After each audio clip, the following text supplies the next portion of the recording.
Bienvenue sur Azimut, le podcast de l'orientation. Bonjour Grégoire, merci de me recevoir aujourd'hui. Bonjour Perrine, merci beaucoup.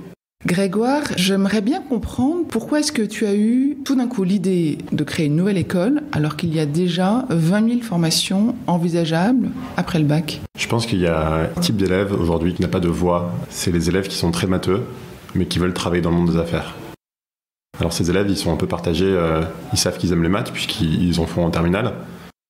Donc ils se disent qu'ils vont à une école d'ingénieur, mais ils se disent aussi qu'en école d'ingénieur, ils vont pas découvrir ce que c'est qu'une boîte, ils vont pas apprendre ce que c'est qu'un EBITDA, lire un compte de résultats ou faire une stratégie marketing. Ces gens-là se voient pas ingénieurs, ils se voient plutôt managers dans le monde des affaires. Et donc finalement, ils savent pas choisir entre les filières commerce et les filières ingénieurs. À ces étudiants-là, jusqu'à présent, on proposait de commencer par une voie ingénieur, puis de faire une poursuite d'études en école de commerce, c'est ça ? Aujourd'hui, ces élèves vont surtout effectivement faire les écoles d'ingénieurs, et puis derrière, aller directement bosser dans le monde des affaires. Alors c'est peut-être pour ça qu'on dit que les ingénieurs sont un peu perdus et sont un peu perchés dans les sociétés, parce qu'en fait, ils ont eu aucune éducation du monde du business avant d'y arriver. Et la réalité, c'est qu'ils apprennent sur le tas. Mais ils pourraient être efficaces de manière opérationnelle bien plus vite avec une formation adaptée, maths et business en fait. Comment s'appelle cette école et qu'est-ce qu'elle propose concrètement ? Alors c'est Albert School, c'est une école qui propose une formation en Bac plus 3, qui remet à la fin de la troisième année un titre RNCP. C'est une formation maths et business. La partie maths, elle est enseignée sur un socle de théorique, de fondamentaux solides. Et puis après, on la développe sur tous les aspects de data, qui sont la partie des maths qui apporte une vraie valeur ajoutée, qui est réellement utile dans le monde de l'entreprise.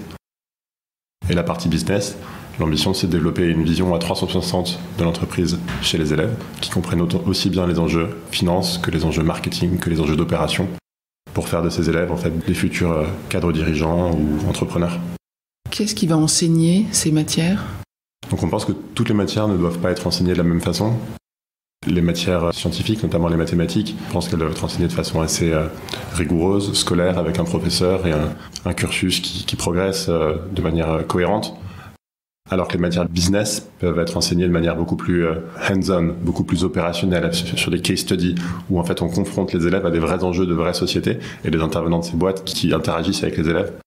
On a un mélange à la fois de professeurs agrégés qui vont enseigner les mathématiques, de profils un peu hybrides entre des professeurs et des anciens consultants pour la partie plus data, enseignement du code et du Python, et puis des vrais anciens consultants, anciens banquiers d'affaires ou personnes qui travaillent encore aujourd'hui dans le monde de l'entreprise, qui vont venir développer la culture business des élèves et leur capacité à analyser des sociétés. Qu'est-ce que vous attendez comme profil d'élève ? Alors on a compris qu'il fallait qu'ils soient bons en maths, mais j'imagine qu'il n'y a pas que ça que vous allez chercher ?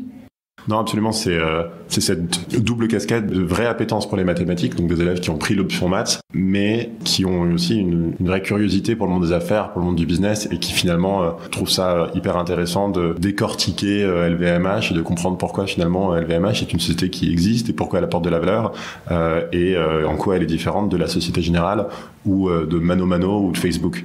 Et d'aller comprendre pour chacune des entreprises quels sont ses enjeux, quels sont ses positionnements, comment ils se situent dans la chaîne de valeur, c'est quoi leur marché est-il en croissance, qui sont leurs concurrents, quelles sont les barrières à l'entrée. Pour chacune de ces boîtes, on peut en parler pendant des heures et des semaines, et en fait c'est ce qu'on fait dans le curriculum. Une année scolaire, elle est rythmée chez Albert par des périodes de 3 semaines, pendant lesquelles on met vraiment une entreprise au centre. Et donc pendant 3 semaines, on travaille sur une entreprise, on la décortique, on essaie de la comprendre vraiment dans son fond, et aider par là les élèves à s'orienter. Puisque finalement, dans une année, ils vont voir 8 sociétés différentes, à la fois des startups et des grands groupes. Et dans chacune des sociétés, ils vont voir l'ensemble des métiers.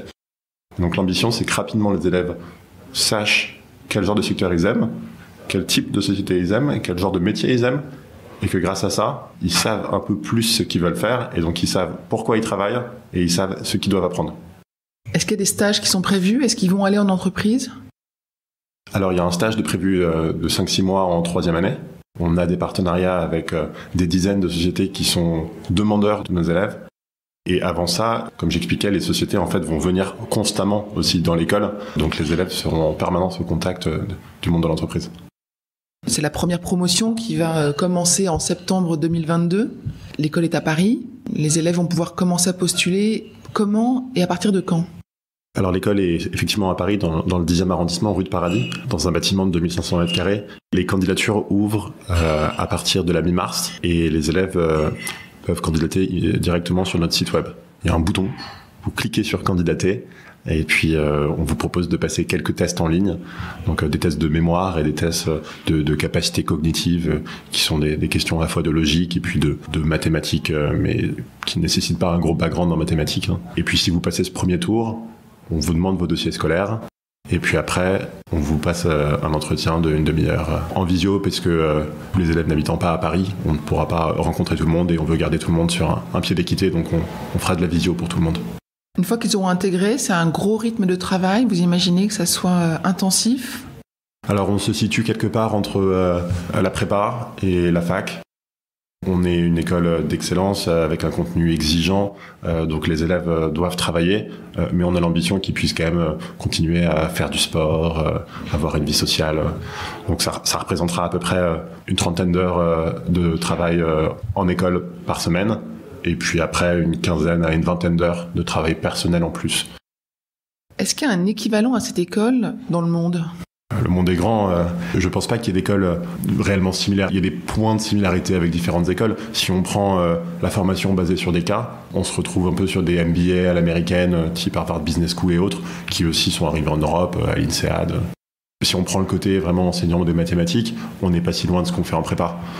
Si on prend le fait que ce soit un bachelor, finalement on retrouve ça aussi dans pas mal d'autres écoles. Mais je pense que le mélange de tous ces ingrédients et le fait qu'en fait on ait choisi d'enseigner chaque matière de façon différente nous rend assez unique.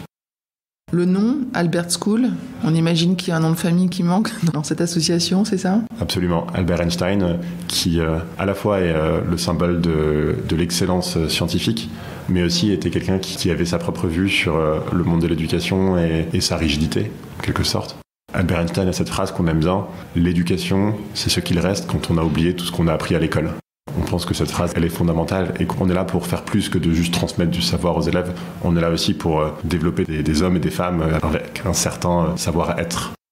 Est-ce qu'il y a une question que je ne vous ai pas posée, mais que vous auriez aimé que je pose ? Vous auriez pu me demander qui sont mes associés, puisque j'ai la chance de monter ce projet avec deux amis qui sont des personnes formidables et j'ai vraiment beaucoup de chance de travailler avec eux. Un d'entre eux qui est un camarade de Polytechnique et l'autre qui est un normalien qui a fait HEC. À nous trois, on a une vue assez large du système de l'éducation supérieure d'excellence en France. Et donc, on sait exactement ce qu'on veut reprendre et ce qu'on veut proposer différemment. Donc, c'est une école que vous avez rêvée et vous en faites une réalité à partir de septembre 2022. Exactement. Depuis tout petit, je suis entre guillemets fan de maths. Je fais pas mal de compétitions de maths, etc.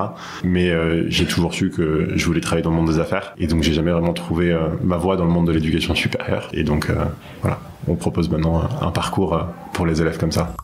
Toutes les informations sont disponibles sur votre site. On mettra le lien dans cet épisode, évidemment. Pour candidater, il y a un bouton, manifestement.